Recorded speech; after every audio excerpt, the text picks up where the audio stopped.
Oh hi guys, kamusta? Mike and Pilan nga pala nagbabalik. At yun, i-discuss natin yung mga kaganapan na pwede nating abangan dito ngayon sa Finland. Cheaper essential like pagkain, gamot, etc.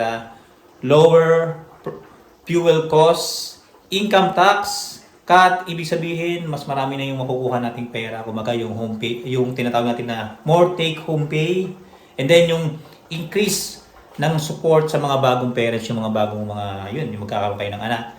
Kaso ang bad news para sa atin, yung iba na, yun, yung mga lasinggero, yun nga, yung mailing magyosi, tumaas po yun, yung mga price na yun. Kaya yun, pag-usapan natin dito sa ating munting vlog trap. At ayun na nga, nagbabalik nga tayo. At yun, pag-usapan natin, ito yung ating mga listahan. Ayan, yung cheaper, essential, like sa pagkain, gamot, etc. Yan, pag-usapan natin yan, lalong-lalo sa amin dahil syempre, maraming member ng aking pamilya na nandito sa Finland. Siyempre, malaking tulong yun, lalo-lalo na ngayong 2026 na mas mumura yung ating mga essential na yan, yung mga pagkain na yan. Dahil siyempre, madalas kami mag-grocery ng aking asawa. Siyempre, yung mga anak ko, nag-grocery rin kami. Kaya, malaking tulong yun na bababa yung mga presyo ng mga bilihin. Lalo-lalo na yung siyempre, yung pinaka-importante sa lahat, yung pagkain talaga. Lower fuel costs, yun, sa mga, yan, mga, may mga sasakyan. Kasi ako wala naman akong sasakyan. Kaya, saka syempre, malaking tulong din yun na yung bababa yung fuel cost kasi nga, kasama na rin po yung bababa rin yung mga public transportation. Kaya, malaking tulong talaga yan, lalong-lalo na ngayon sa amin na nandito nga yung aking buong pamilya. Syempre, sa iba rin naman na mga OFW na nandito sa Finland.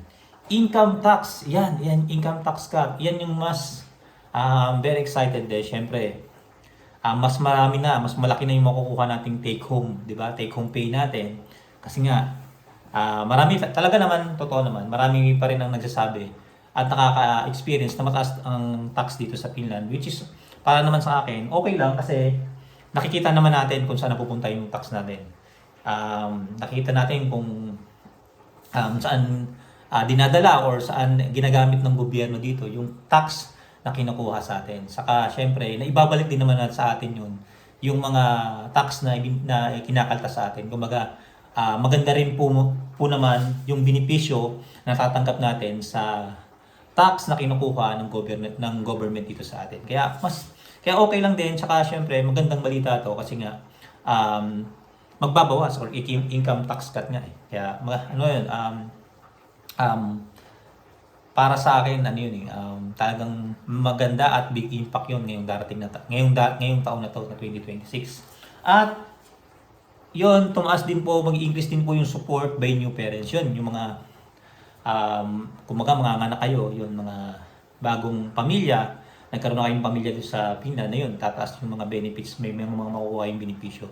At ang bad news, syempre kung kayo po ay mahilig umoma, mahilig kayo sa alak, mahilig kayo sa yosi, yun, tataas po ang mga presyo ng mga alak and then mga yosi. Kaya yun muna yung balita natin dito sa Finland. At ngayon po yun, mainit naman siya ngayong panahon. Ang panahon dito, kaso ang problema, yun, makapal na yung snow sa labas. Ayan, kung mapapansin nyo, kung nakikita nyo ba, yan, makapal. Kaya napakalamig, negative ngayon, negative 18 ngayon dito sa Finland, negative 18, kaya mahirap lumabas. Kanina inilabas ko, ay kahapon pala or nakarang araw ata yun, nilabas ko si Abby kasi nga gusto niyang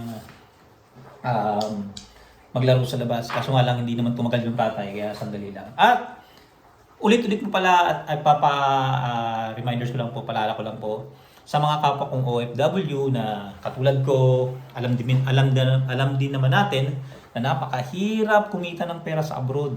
Ang mai-recommend ko sa inyo sa mga kapwa kong OFW, especially kung kayo ay nandito ngayon sa Finland, sa Europe, Australia, Canada, US, UAE, at UK, i-download nyo na at gamitin nyo na po yung TapTapSend. Ayan po yung gamit ko, yung TapTapSend, matagal na. Dahil zero transfer fee, as in wala tayong babayaran kapag nagpadala kayo sa ating mga mobile wallet tulad ng GCash, Maya at sa inyong bank account sa Pilipinas. Kung magpapadala naman po kayo sa inyong mga